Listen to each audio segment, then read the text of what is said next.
Hello my dear friends. আপোনালোকক পুনৰ এটি নতুন ভিডিঅ'লৈ আন্তৰিক স্বাগতম জনাইছো। আপোনালোকে চাই আছে আপোনালোকৰ মৰমৰ ইউটিউব চেনেল নুৰুল আলম নাজু। আজিৰ বিষয়বস্তু এটি মক টেষ্ট ইংৰাজী খণ্ডৰ আসাম পুলিচ এক্সামৰ বাবে। আজি 5 নম্বৰ মক টেষ্ট হয়। এই সম্পৰ্কে ইতিমধ্যে 4টা মক টেষ্ট আপলোড কৰা হৈছে আমাৰ চেনেলত। আপোনালোকে নিশ্চয় এই ভিডিঅ' চাব পাৰিব আৰু পৰীক্ষাত কি ধৰণৰ প্ৰশ্ন আহে আৰু কি টিপেৰে আপুনি শুদ্ধ উত্তৰসমূহ বাছি উলিয়াব পাৰে সেই ভিডিঅ'সমূহত আলোচনা কৰা হৈছে। সম্পূৰ্ণকৈ ভিডিঅ'টি চাব, নিশ্চয়কৈ আপোনালোকে যথেষ্ট উপকৃত হ'ব। আহকচোন আৰু আজিৰ বিষয়বস্তুখিনি বিতংকৈ জানি লওঁ। আজিৰ প্ৰথম প্ৰশ্ন দি আছে, what is the past form of build? Build শব্দটোৰ পাষ্ট টেন্স কি হয়? ইয়াত চাওক, আপোনাক যিখিনি দিয়া আছে বিকল্প, তাৰে কোনটো শুদ্ধ উত্তৰ হ'ব? এই বিল্ড এইটো কি হয়? V1 হয়। এইটো ভাৰ্বৰ প্ৰেজেন্ট টেন্স হয়, ভাৰ্বৰ মূল ৰূপ হয়। পাষ্ট টেন্স মানে ভাৰ্বৰ যেটো সেকেন্ড ফৰ্ম V2 আমি যাক কওঁ, সেইটো কি হ'ব? সেইটো আমি ক'ব লাগে। ইয়াত চাওক, ইয়াৰ শুদ্ধ উত্তৰটি হৈছে অপচন যেটো সি দি আছে, বিল্ড। ইয়াৰ লাষ্টৰ লেটাৰ ডি আছিল, ইয়াত কি হ'ব? টি হ'ব। পৰৱৰ্তী স্লাইডত আমি জানিম যে V1, V2 আৰু V3 কেনেকৈ হয়, তাৰ কেইটামান উদাহৰণ ইয়াতে শ্বেয়াৰ কৰা হৈছে। ইয়াত চাওক, আমি যেটো প্ৰথম শব্দ লৈছিলোঁ বিল্ড, V1 মানে প্ৰেজেন্ট টেন্স বিল্ড হ'ব, বিল্ড বিল্ড। সেকেন্ড V2 আৰু V3 একে আছে, ইয়াত কোনো সলনি হোৱা নাই। ট্ৰাই শব্দটো মন কৰিব, যদি কোনো ৱৰ্ডৰ ভাৰ্বৰ লাষ্ট লেটাৰ Y থাকে, তাৰ আগৰ আখৰটো কনসোনেন্ট থাকে, তেন্তে কি হ'ব? যদি আমি পাষ্ট টেন্স কৰিব লগা হয়, তেন্তে Y ঠাইত কি লিখা হয়? I লিখা হয়। যেনেকৈ TRY আছিল, তাৰ ইয়াতে কি হৈছে? পাষ্ট কৰোঁতে TRIED। আৰু থাৰ্ড ফৰ্ম মানে পাষ্ট পাৰ্টিচিপল একে হৈ আছে। একেদৰে যদি আমি ক্ৰাই লিখোঁ, লাষ্ট লেটাৰ কি আছে? Y, তাৰ আগৰ আখৰটো কনসোনেন্ট আছে, ক্ৰাই, ক্ৰাইড, ক্ৰাইড একেই থাকিব। ফ্ৰাই যদি লিখোঁ, একে হ'ব, fry, fry, fry, fried, fried একেই থাকি যাব, মানে সেকেন্ড আৰু থাৰ্ড ফৰ্মটো একেই থাকি যাব। ইয়াত চাওক, ইটো নিয়ম বেলেগ হয়। বাই, বাই মানে কিনা, বাই, বট, বট। সেকেন্ড আৰু থাৰ্ড ফৰ্মটো ইয়াতে একে আছে, মানে V2 আৰু V3 একে আছে। লিভ, লিভ মানে টেক কৰা বা এৰি দিয়া। গতিকে ইয়াত চাওক, লিভ V1 আছে, V2 লেফ্ট আৰু V3 একে আছে, লেফ্ট। এইটো অলপ সলনি হৈ যায়। ফৰগেট পাহৰি যোৱা, ফৰগট। V2 হৈছে পাষ্ট টেন্স হৈছে ফৰগট আৰু V3 ফৰগটেন। গতিকে এনেকৈ আমি যদি মনত ৰাখোঁ, কেতিয়াবা আপোনাক প্ৰশ্ন তেনেকৈ দিয়ে যে পাষ্ট ফৰ্মটো দিয়ে, কেতিয়াবা পাষ্ট পাৰ্টিচিপল দিব পাৰে আপোনাৰ প্ৰশ্নত। বিশেষকৈ পাষ্ট ফৰ্মটো বিচাৰে যায়, মানে পৰীক্ষাত সোধে, মানে V2 কি হ'ব? Question number 2, which of the following is not a synonym of country? ইয়াত কাণ্ট্ৰি শব্দৰ চিনোনিম কোনটো নহয় তাকে বাছি উলিয়াব লাগে। পৰীক্ষাত এনেকৈ যেতিয়া কিবা এটা নেগেটিভ আনচাৰ ওলাব লগা হয়, তাত সাধাৰণতে নট শব্দটো অল কেপিটেল লেটাৰত লিখা থাকে। ইয়াত বিকল্প দি আছে nation, liberty, state and kingdom. Nation শব্দটোৱে কাণ্ট্ৰি বুজায়, ষ্টেট শব্দটোৱে কাণ্ট্ৰিক বুজায়, কিংডম শব্দটোৱে বুজায়। গতিকে ইয়াতে লিবাৰ্টি শব্দ, এই শব্দটোৱে কাণ্ট্ৰিক নুবুজায়। লিবাৰ্টি শব্দৰ অৰ্থ হৈছে স্বাধীনতা। গতিকে আমাৰ অপশ্যন বি শুদ্ধ উত্তৰ। পৰৱৰ্তী প্ৰশ্ন, what is the meaning of the following idiom? এই ইডিয়ামটোৰ মিনিং কি হয়? পুল সামওয়ানছ লেগ। ইয়াত চাওক, বিকল্প দি আছে 4টা। To get upset, make a mistake, কাম ডাউন এণ্ড টু জক উইথ সামওয়ান। পুল সামওয়ানছ লেগ মানে এইটো হিন্দী যেনে কোৱা হয় কিছি কা টাং খিচনা, সেই শব্দটোৱে আচলতে এইটো বুজায়। টু জক উইথ সামওয়ান, কাৰোবাৰ সৈতে ধেমালি কৰা, কাৰোবাক ঠাট্টা মস্কৰা কৰা, সেইটো বুজায়। ইয়াত চাওক, অপশ্যন ডি হৈছে। আৰু বাক্যত কেনেকৈ ব্যৱহাৰ কৰে আমি জানি লওঁ। She always pulls her brother's leg about his fear of spiders. Fill in the blank, a vegetarian is a person who never does meat. ইয়াত কি হ'ব? ইয়াত চাওক, খালী ঠাইত ইয়াতে কি হ'ব পাৰে? বিকল্প আমাক 4টা দিয়া আছে, কোনটো হ'ব? চাওক, ইয়াত বাক্যটোত কি কৈ আছে? এজন নিৰামিষভোজী মানুহ এনেকুৱা যিজনে মাংস নাখায়, কেতিয়াও মাংস নাখায়, কাৰণ ইয়াতে নেভাৰ দিয়া আছে। বাক্যটো যদি ভালকৈ মন কৰিছোঁ এই বাক্যটো কি টেন্সৰ হয় ইয়াতে কাৰণ টেন্সৰ লগত জড়িত প্ৰশ্ন ইয়াত দিয়া আছে যেহেতু এইটো চিৰসত্য বাক্য হয় গতিকে ই কি হ'ব প্ৰেজেণ্ট ইণ্ডিপেণ্ডেণ্ট হ'ব প্ৰেজেণ্ট ইণ্ডিপেণ্ডেণ্ট কেনেকৈ লিখোঁ ছাবজেক্ট থাকিব ছাবজেক্টৰ পিছত V1 হয় ভাৰ্বৰ মূল ৰূপ হয় লগতে মন কৰিবলগীয়া কথা যে প্ৰেজেণ্ট ইণ্ডিপেণ্ডেণ্ট টেন্সত যদি ছাবজেক্টটো থাৰ্ড পাৰ্চন ছিংগুলাৰ নম্বৰ হয় এই যেনেকৈ এ ভেজিটেৰিয়ান দি আছে থাৰ্ড পাৰ্চন ছিংগুলাৰ নম্বৰ হয় তেতিয়া ভাৰ্বৰ লগত এছ বা ইএছ যোগ হয় গতিকে এইটো যেহেতু প্ৰেজেণ্ট ইণ্ডিপেণ্ডেণ্ট হয় গতিকে has been eating is eating has eaten এই প্ৰত্যেকটোৱে ভুল হয় গতিকে আমাৰ কি হ'ব ইটছ হ'ব a vegetarian is a person who never eats meat কিন্তু এইটো যদি আমাৰ এই ছাবজেক্ট যদি আমাক প্লুৰেল ফৰ্ম হ'লেহেঁতেন তেতিয়া ইয়াতে ভাৰ্বৰ লগত এছ ইএছৰ কোনো প্ৰয়োজন নহ'লহেঁতেন What is the one word substitution for safe to drink? যেটো পি খাবলৈ উপযুক্ত নিৰাপদ হয় তাক কি বুলি কোৱা হ'ব বিকল্প আমাক আছে এডিবল পটেবল ব্ৰেকেবল ষ্টেবল এইটো চাওক এই শব্দকেইটাৰ মিনিং আমি জানি লওঁ তেতিয়া আমি বুজি পোৱা হৈ যাব এডিবল মানে যেটো খাব পৰা যুগৰ খাব পৰা বিধৰ গোটা বস্তু যেতিয়া হয় তেতিয়া তাক আমি এডিবল বুলি কওঁ পটেবল মানে খাব পৰা বিধৰ যেটো জুলীয়া বস্তু তাক পটেবল বুলি কোৱা হয় ব্ৰেকেবল মানে যেটো ভাঙিব পৰা আৰু ষ্টেবল মানে স্থায়ী বা সুস্থিৰ গতিকে আমাৰ ইয়াতে কি আছে যেটো খাব পৰা বিধৰ গতিকে সি কি হ'ব পটেবল হ'ব এডিবল মানে খাব পৰা বিধৰ গোটা বস্তু হ'লে হয় choose the incorrect one of the followings singular and plural numbers কোনটো ছিংগুলাৰ প্লুৰেল ইনকাৰেক্ট হৈ আছে মাউচ ছিংগুলাৰ নম্বৰ ইয়াৰ plural form mice lily flower যেটো আমি কওঁ লিলিজ হাবছ ৱাইফছ কোনটো শুদ্ধ উত্তৰ আছে চাওক ইয়াতে শুদ্ধ কোনকেইটা দি আছে কেইটা বাছি লওঁ মাউচ মাইচ এইটো শুদ্ধ আছে লিলিজ কাৰণ লিলিৰ লাষ্ট লেটাৰ কি আছে নাউনটোৰ ৱাই তাৰ আগৰ কনচনেণ্ট আছে গতিকে ইয়াক প্লুৰেল কৰিলে কি হ'ব লাষ্টৰ যিটো এল আছে সেইটোৰ ঠাইত আই লিখি ইএছ লিখি দিলে শুদ্ধ হ'ব যেনেকৈ লিলিজ চিটিজ বেবিজ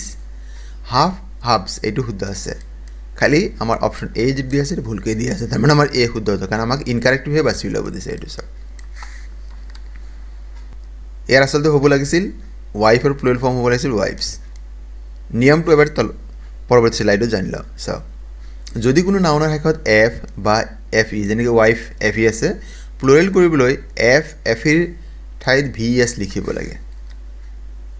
চাওক noun ends in F or F E with drop in the F or fe and adds ves to make plural এটা এক্সাম্পল চাই লওঁ ওয়াইফ এইটো আমাক এক্সাম পৰীক্ষাত দিয়া আছিল ওয়াইফছ হাফ লাষ্টত কি আছিল এফৰ ঠাইত কি লিখিব লাগে ves নাইফ fe আছে কি হ'ব নাইফছ আমি যদি লাইফ লওঁ life লাইফৰ প্লুৰেল ফৰ্ম কি হ'ব লাইভছ lives নিশ্চয় এইটো ধৰিব পাৰিছে আমি কোনটো ফৰ্মুলাত এই আগৰ প্ৰশ্নটো দিয়া আছিল ইয়াতে ওলফছ পৰৱৰ্তী প্ৰশ্ন আগবাঢ়িছোঁ the old men died dash COVID-19 কি হ'ব ইয়াতে প্ৰিপজিশ্যন দি আছে ইন বাই ফ্ৰম অফ ইয়াত চাওক যে ডাই শব্দৰ পিছত খালী ঠাই আছে আৰু পিছত এটা কি আছে বেমাৰৰ নাম দিয়া আছে ডিজিজ ডাই শব্দৰ লগত যদি বেমাৰত মৃত্যু হোৱা বুজায় মানুহ এজনৰ তেতিয়া কি হয় ডাই শব্দৰ লগত কেৱল মাত্ৰ অফ হয় অন্য কোনো প্ৰিপজিশ্যন নহয় ডাই শব্দৰ অন্য প্ৰিপজিশ্যন হয় আমি জানিম বাৰু সেই বিষয়ে চাওক যদি এজন মানুহ এক্সিডেণ্ট হৈ মৰে যিকোনো ধৰণৰ তেন্তে কি হয় ডাই শব্দৰ লগত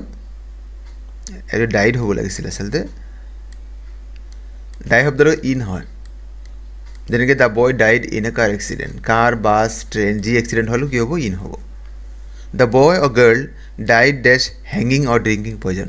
যদি আত্মহত্যা হয় ছুইচাইড হয় তেতিয়া কি হ'ব die by the men died from over eating over drinking over work যেতিয়া মানুহ এজন মাত্ৰাধিক কিবা হয় মাত্ৰাধিক কাম কৰিছে মাত্ৰাধিক মদ পান কৰিছে মাত্ৰাধিক খাইছে তেতিয়া কি হয় ডাই ফ্ৰম হয় আৰু যদি কোনোবা নবল কজ হয় যেনেকৈ যিবিলাক ফ্ৰীডম ফাইটাৰ্ছ যেনেকৈ ভগত সিং মংগল পাণ্ডে বুলি যেনেকৈ মৰিছে কনকলতা মৰিছে এইটো কি হয় ডাই ফৰ হয় যেনে Kanaklata died for the freedom of India গতিকে এনেকৈ আমি ডাই শব্দৰ লগত এই পাঁচ ধৰণে আমি সাধাৰণতে ব্যৱহাৰ কৰোঁ গতিকে আপোনালোকে কাইণ্ডলি এইখিনি নোট ডাউন কৰি ল'ব খালি এটা মনত ৰাখিব যে যদি যিকোনো বেমাৰ হৈ যদি মানুহজনৰ মৃত্যু হয় তেতিয়া কি হ'ব মানুহজন সেই ডাই কি হ'ব অফ প্ৰিপজিশ্যন ব্যৱহাৰ হয় নেক্সট এইটো প্ৰশ্ন আপোনাৰ বাবে মিষ্টাৰ শইকীয়া ডিলছ ডেছ কম্পিউটাৰ্ছ ইয়াত কি হ'ব ইয়াত চাৰিটা বিকল্প দি আছে অফ উইথ ইন এট ইয়াত অৰ্থটো হৈছে যে মিষ্টাৰ শইকীয়া কম্পিউটাৰৰ ব্যৱসায় কৰে তেতিয়া কি হ'ব আপোনাৰ উত্তৰটি কমেণ্ট বক্সত জনাব next fill in the blank to complete the following proverb এই proverbটি প্ৰবাদ বাক্যটো সম্পূৰ্ণ কৰিব লাগে many a days makes a mickle ইয়াত কি হ'ব more few none little এই প্ৰবাদ বাক্যটিৰ অৰ্থ কি আমি তাকে এবাৰ জানি লওঁ ইয়াৰ অৰ্থ হৈছে ৰাইজে নখ জোকাৰিলে নৈ বয় তেন্তে ইয়াত কি হ'ব লাগিছিল many a days makes a mickle কি হ'ব ইয়াত হ'ব little many a little makes a mickle ইয়াত চাওক ইয়াৰ অৰ্থ বুজায় many a little makes a mickle ইয়াৰ অৰ্থ হৈছে many small things add up to make a big things or that small changes can have a big impact যেনেকৈ আপোনালোকে হয়তো বহুতেই পঢ়িছে এটি কবিতা এটুপ এটুপ কৰি ডাৱৰৰ পানীৰ পৰিম ভৰি গ'ল বহল সাগৰ সৰু সৰু কথাবিলাকে মানে এটা সময় কি হ'ব পাৰে বহুত ডাঙৰ এটা বিৰাট আকাৰ ৰূপ ল'ব পাৰে যদি তেনেকুৱা অৰ্থ বুজাবৰ কাৰণে এইটো লিখা হয় many a little makes a mickle ৰাইজে নখ জোকাৰে এজনে কৰা যেটো সম্ভৱ নহয় যদি বহুতে মিলি একেলগে কাম কৰোঁ সেইটো অতি সহজে হ'ব পাৰে এজনৰ কাৰণে অসাধ্য কামটো বহুতৰ কাৰণে একেবাৰে অতি নগণ্য কাম হ'ব পাৰে use appropriate article to fill in the blank my brother knows this man who is a scientist ইয়াতে কি হ'ব এতে সব খালিটাৰ পিছত শব্দ আছে ম্যান আপোনাৰ প্ৰথম দৃষ্টিত আপুনি হয়তো ভাবিছে যে ম্যান শব্দৰ প্ৰথম যেটো কনসোনেন্ট হয় লেটাৰটো এম যদি ইয়াতে এ আৰ্টিকেল হ'ব যদি আপুনি তেনেকৈ ভাবিছে তেন্তে আপোনাৰ উত্তৰটো অশুদ্ধ হ'ব বাক্যটো এবাৰ ভালকৈ পঢ়ি চাব লাগিব যদি আমি এনেকৈ লিখো এইখিনিলৈকে হয় মাই ব্ৰাদাৰ নোজ ডেছ মেন তেতিয়া আপোনাৰ উত্তৰটো শুদ্ধ হ'ব কিন্তু যেহেতু বাক্যটোত আৰু অলপ স্পেসিফাই কৰা হৈছে মানুহজনক নিৰ্দিষ্টকৈ বুজোৱা হৈছে তেও কোন হয় নিৰ্দিষ্টকৈ বুজোৱা হৈছে তেতিয়া কিন্তু আপোনাৰ ইয়াতে এই আৰ্টিকেল নহব তেতিয়া কিন্তু আপোনাৰ দ্য আৰ্টিকেল হ'ব যেহেতু এই কথাখিনি হো ইজ এ সায়েন্টিস্ট এই কথাখিনি সেই মানুহজনকে নিৰ্দিষ্টকৈ বুজাইছে সেইভাবে ইয়াতে ডেফিনিট আৰ্টিকেল যেটো হ'ব এটো দ্য আৰ্টিকেল হ'ব কিন্তু যদি লিখা থাকে my brother knows dash man এটা ফুল স্টপ করে দিয়া হয় বাক্যটা শেষ করা তেতে কিন্তু এই আর্টিকেল হবে my brother knows the man who is a scientist মোর ককাইকে সেইজন মানুহক জানে যিজন এজন বৈজ্ঞানিক হয় গতিকে এতে কি হবে দ্য আর্টিকেল হবে next fill in the blank with appropriate preposition ইয়াতে appropriate preposition কি হবে সায়েন্স ইজ বোন ড্যাশ হিউম্যান সোসাইটি বিজ্ঞান মানুহৰ বাবে আশীৰ্বাদ স্বৰূপ তেতে কি হবে বোন শব্দৰ লগত কি হয় ফৰ টু বাই ইন ইয়াতে কি হ'ব বোন টু হয় বোন মানে হৈছে ব্লেসিংস আশীৰ্বাদ বোন মানে কি বুঝা a thing that is helpful or beneficial blessings bonus next choose the incorrect word of the followings noun adverb কি হ'ব সব creation creatively decision decide successful successfully and clarity clearly এর কোনটো নাউন আৰু অ্যাডভাৰ্বৰ যেটো কম্বিনেশন এটো ভুলকৈ দিয়া আছে ক্ৰিয়েশন ক্ৰিয়েটিভলি এটো শুদ্ধ আছে ক্লিয়াৰিটি ক্লিয়াৰলি এটো শুদ্ধ আছে সাকসেসফুলি এটো শুদ্ধ আছে অপশন মানে বি যদি দিয়া আছে কাৰণ এটো ডিসাইড শব্দটো এটো ভাৰ্ব হয় অ্যাডভাৰ্ব নহয় গতিকে আমি কি হ'ব আমি এবাৰ জানি লওঁ পৰৱৰ্তী স্লাইড আমি বিতংকৈ জানিলাম সব ইয়াতে হ'ব লাগে ডিসিশন ডিসাইসিভলি এইটো হ'ব লাগিছিল ইয়াত পৰৱৰ্তী পৃষ্ঠাত তালিকা দিয়া আছে সব verb noun adjective adverb create creation creative and creatively decide decision decisive and decisively succeed success successful and successfully clear এটা আমাক দিয়া আছিল clear clarity clear clearly act action active actively গতি এনেকৈ যদি আপনি ধৰক অলপ অলপ কিছু শব্দৰ তালিকা আপনি বনাই লয় আপনি চাৰ্ট এটা বনাই লয় আপোনাৰ পৰীক্ষাখন একেবাৰে সহজ হৈ যাব পৰৱৰ্তী প্ৰশ্ন which of the following word is correctly spelled এৰ কোনটো শুদ্ধ হ্যাজ বাছি উলিয়াব লাগে কোনটোৰ স্পেলিং কাৰেক্ট হয় অ্যাকুইজিশন এই শব্দটো দিয়া আছে মাত্ৰ ইয়াতে শব্দটোৰ কোনটো শুদ্ধ উত্তৰ হ'ব চাও অ্যাকুইজিশন এ ভুল আছে বি ভুল আছে ডি ভুল আছে অপশন নম্বৰ সি যেটো দিয়া আছে এ সি QUISITION এয়া শুদ্ধ উত্তৰ আছে এইটো হ'ব মানে acquisition মানে কি an asset or object bought or obtained কিবা বস্তু কিনা বা লাভ কৰা হেতু কোৱা হয় acquisition next animals which give milk জীৱ জন্তু গাখীৰ দিয়ে মানে জীৱ জন্তুৱে পোৱালি দিয়ে আৰু পোৱালি গাখীৰ খুৱায় হেবিলাক কি বুলি কোৱা হ'ব amphibian aquatic mammals and herbivores so ইয়াতে শুদ্ধ উত্তৰটি হ'ব অনুমান কৰক আপোনালোকে A B C D কোনটো হ'ব পাৰে amphibian মানে হৈছে উভচৰ প্ৰাণী যি মাটি পানী দুইটাতে থাকিব পাৰে frog আমি যেনেকৈ কওঁ ভেগুলী aquatic মানে যিবিলাক জন্তু কেৱল পানীত থাকে হেবিলাক কি কয় aquatic জলজ প্ৰাণী mammals মানে হৈছে স্তন্যপায়ী প্ৰাণী যেতে গাখীৰ খুৱায় যিবিলাক জন্তু গাখীৰ দিয়ে মানে পোৱালি জগায় আৰু গাখীৰ খুৱায় হেবিলাক কি কয় mammals স্তন্যপায়ী আৰু herbivores মানে হৈছে যিবিলাকে ঘাঁহ খাই জীয়াই থাকে তৃণভোজী প্ৰাণী গতিকে আমি গম পাইছো যে আমাৰ ইয়াতে শুদ্ধ উত্তৰটি হ'ব mammals মানে হৈছে স্তন্যপায়ী প্ৰাণী next what is the young one of butterfly called butterfly পখিলাৰ young one to কি কম owlet pup caterpillar and infant এসে owlet মানে হৈছে আউলৰ পৰা আহিছে ফেচাৰ পোৱালি আউল মানে ফেচা তাৰ পোৱালিটো owlet বুলি কোৱা হয় পাপ বা পাপি কুকুৰৰ পোৱালি কোৱা হয় caterpillar হৈছে পখিলাৰ পোৱালি কোৱা হয় আৰু infant মানে হৈছে বান্দৰৰ পোৱালি এতিয়া আমাৰ প্ৰশ্নটো যে বাটাৰফ্লাইৰ ইয়ং ওয়ান টু কি কয় গতি আমাৰ কি হ'ব caterpillar হ'ব বা কৰবাত caterpillar শব্দৰ পৰিৱৰ্তে যদি আপোনাক কি দি আছে লাৰ্ভা হেতু শুদ্ধ হয় কৰবাত এটো দিব পাৰে question number 14 what is the sound made by a monkey বান্দৰৰ শব্দ কি বুলি কয় বান্দৰ যেটো শব্দ কৰে তাক কি বুলি কোৱা হয় chatter chirp coo and roar ইয়াৰ শুদ্ধ হ'ব বান্দৰৰ শব্দ কি বুলি কয় অসমীয়া শব্দ কোৱা হয় খেক খেক কৰে গতি হেতু কি বুলি কোৱা হয় chatter বুলি কোৱা হয় ইংৰাজী শব্দ বাকি কেইটানো কি বুজায় এবাৰ জানি লও কো হৈছে dog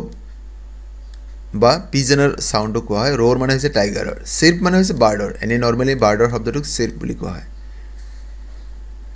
next what is the meaning of the following phrase hold one's horse year meaning কি হয় ইয়াৰ মিনিং টু সক যিখিনি চাইটা বিকল্প দি আছে তাৰে অপচন যেটো এ দি আছে to have patience wait and slow down ধৈৰ্য ধৰা বা অপেক্ষা কৰা ইয়াৰ যেনেকৈ বাক্যত ব্যৱহাৰ হয় গতি আমাৰ কি আছে অপচন এ আমাক দি আছে টু হ্যাভ পেশেন্স ইয়াৰ হোল্ড ওয়ানস হৰ্সৰ মিনিং টু হয় next what is the antonym of zenith জেনিথৰ এন্টোনিম কি হয় বিপৰীত অৰ্থ বুজোৱা কি হ'ব জেনিথ মানে হৈছে একেবাৰে শীৰ্ষস্থান বুজায় টপ তাৰ বিপৰীত কি হ'ব celebration victory height nadir so height মানে একেবাৰে উচ্চ বুজায় ইয়াতে নাদিৰ মানে কি বুজায় বটম বুজায় একেবাৰে তলত থকা বুজায় সিনোনিম চাওক জেনিথৰ সিনোনিম যদি কও পিনাকল পিক যেনেকৈ আমি শৃংগ বুলি কও টপ এপেক্স সমিট একেটা হদায় কি বুজায় একেবাৰে শীৰ্ষস্থান যেনেকৈ যদি আমি পাহাৰ এটা লও পাহাৰৰ যেটো চূড়া বুলি কও একেবাৰে শীৰ্ষবিন্দু যেটো হয় তাৰ বিপৰীতে কি হ'ব বটম বেস ফুট মিনিমাম এবিস এইটো যদি আমি পাহাৰ বুলি লও এই তলিখিনি কি হ'ব এইখিনি পাৰ্টক আমি কি বুলি কম নাদিৰ বা bottom base foot next what is the passive voice of the following sentence we know this singer year passive voice কি হ'ব we know this singer ইয়াত subject কি দি আছে we আৰু ইয়াৰ object কি আছে this singer গতি কি হ'ব আৰু বাক্যটো প্ৰেজেন্ট ইনডিফিনিট হয় গতি কি হ'ব this singer is known note third form কি হ'ব known হ'ব এটা by us আছে এটো নহব this singer is known to us this singer is known by us এটো নহব this singers are ইয়াতে দিয়া আছে এটো নহব তাৰ মানে আমাৰ অপচন এ সি ডি নহয় বি শুদ্ধ আছে তে বি কি শুদ্ধ উত্তৰ হ'ব সব অপচন এ আৰু বি ৰ মাজত পাৰ্থক্য এইখিনিত আছে প্ৰিপজিশনৰ পাৰ্থক্য আছে তেন্তে আমাৰ এ ৰ নহয় বি কি হ'ব যদি ভাৰ্বটো নো হয় নো ভাৰ্ব লগত কি নহয় বাই প্ৰিপজিশন নহয় তাত কি হয় টু প্ৰিপজিশন হয় এখানে কি হ'ব the singer is known to us option আমাৰ কাৰণে কি হ'ব বি শুদ্ধ উত্তৰ হ'ব fill in the blank with correct verb the boys dashed summer project just now ইয়াত চাওক আৰু ইয়াতে কি হ'ব জাষ্ট নাও যেহেতু আছে ইয়াতে কি হ'ব জাষ্ট নাও থাকিলে বাক্যটো কি হয় প্ৰেজেণ্ট পাৰফেক্ট টেন্সৰ হয় এইটো এটা আইডেণ্টিফাইং ৱৰ্ড হয় গতিকে দ্য বয়জ ইয়াতে ছাবজেক্টটো কি আছে দ্য বয়জ মোৰ দেন ওৱান গতিকে প্লুৰেল ফৰ্ম আছে গতিকে হেজ ছাবমিটেড নহ'ব ছাবমিটেড নহ'ব হেড ছাবমিটেড নহ'ব আমাৰ অপশ্যন চি এইটো শুদ্ধ উত্তৰ হ'ব ইয়াত চাওক যদি প্ৰেজেণ্ট পাৰফেক্টৰ বাক্য তেতিয়া কি মানে কি ষ্ট্ৰাকচাৰ লিখা হয় ছাবজেক্ট থাকিব যেনেকৈ দ্য বয়জ আছে হেভ বা হেজ কোনোবা এটা হ'ব ইয়াতে দ্য বয়জ প্লুৰেল ফৰ্ম আছে কাৰণে ইয়াতে কি হ'ব হেভ আমি বাচিব লাগিব গতিকে আমাৰ হেভ থকাটো হৈছে আৰু V3 ছাবমিট শব্দটোৰ থাৰ্ড ফৰ্ম হৈছে ছাবমিটেড গতিকে আমাৰ অপশ্যন চি শুদ্ধ উত্তৰ হয় বাক্যটো এনেকুৱা হ'ব the boys have submitted the some of project just now কিন্তু যদি মই এইটো ছিংগুলাৰ বুলি ভাবি লওঁ যদি ইয়াতে এছ নাথাকিলেহেঁতেন যদি এছটো নাই বুলি আমি ভাবি লৈছোঁ দ্য বয় তেতিয়া হেজ ছাবমিটেড হ'লেহেঁতেন হ'লেহেঁতেন তেতিয়া next what is the home of a ship called ভেড়া থকা ঠাইক কি বুলি কোৱা হয় ষ্টাই পেন বাৰো এণ্ড জংগল ইয়াতে ভেড়া থকা ঠাইক পেন বুলি কোৱা হয় ষ্টাই হৈছে গাহৰি থকা ঠাই বাৰো মানে হৈছে ৰেবিটৰ ঘৰ হয় জংগল হৈছে ৱাইল্ড এনিমেলছবিলাকৰ শ্বিপ থকা ঠাইক অন্য কিছুমান নামো কোৱা হয় ইয়াতে পেন বুলি কোৱা হৈছে ফল্টছ বুলি কোৱা হয় শ্বিপ কোটছ বুলি কোৱা হয় এণ্ড শ্বিপ ফল্টছ বুলি কোৱা হয় গতিকে কেতিয়াবা দিব পাৰে পেন শব্দৰ পৰিৱৰ্তে অন্য কেইটাও দিব পাৰে কুৱেশ্যন নম্বৰ 20 আৰু আজিৰ ভিডিঅ'ৰ অন্তিম প্ৰশ্ন what is the antonym of amiable amiable শব্দটোৰ কি হয় বিপৰীত শব্দ কি হ'ব তাকে ক'ব লাগে এমিয়েবলৰ অৰ্থ কেইটা জানি লওঁ এমিয়েবল মানে বুজা অমায়িক বন্ধু ভাৱাপন্ন বা বন্ধুসুলভ বা আন্তৰিক যদি ইয়াতে যদি সেই তাৰ বিপৰীত ক'ব লাগে নিশ্চয় বুজি পাইছোঁ গুড নেচাৰ্ড নহ'ব অনাৰেবল নহ'ব কাইণ্ড হাৰ্টেডো নহ'ব কাৰণ ইয়াতে এণ্টনিম বিপৰীত অৰ্থ বুজা আনফ্ৰেণ্ডলি হ'ব লাগে অপশ্যন এ আমাৰ কাৰণে শুদ্ধ উত্তৰ হ'ব আনফ্ৰেণ্ডলি যেনেকৈ ইয়াৰ চিননিম চাওক ফ্ৰেণ্ডলি প্লিজিং এফেবল নাইচ এইকেইটা হৈছে এমিয়েবল শব্দটোৰ চিননিম হয় গতিকে এতিয়া আমি নিশ্চয় গম পাইছোঁ আনফ্ৰেণ্ডলি মানে যি বন্ধু ভাৱৰ নহয় বন্ধুসুলভ নহয় তাকে আমি কি কৰোঁ এমিয়েবলৰ এণ্টনিম বুলি আমি পাইছোঁ উত্তৰ দি মোৰ বন্ধু বান্ধৱীসকল আজিৰ ভিডিঅ'ৰ বিষয়বস্তু ইমানেই আপোনালোকে আজিৰ বিষয়বস্তু ইয়াৰ উপস্থাপন কেনে পালে কমেণ্ট কৰি জনাবচোন আৰু আপোনাৰ এই বিনম্ৰ যদি প্ৰথমবাৰৰ বাবে আমাৰ চেনেলটি চাই আছে আমাৰ চেনেলৰ বিষয়বস্তু ইয়াৰ উপস্থাপন ভাল পাইছে চেনেলটি ছাবস্ক্ৰাইব কৰিবলৈ আশা থাকিলে ভিডিঅ'সমূহ লাইক কমেণ্ট আৰু শ্বেয়াৰ কৰিব আৰু আজিৰ ভিডিঅ' সম্পূৰ্ণকৈ চোৱাৰ বাবে আপোনালোকক জনাইছোঁ অশেষ অশেষ ধন্যবাদ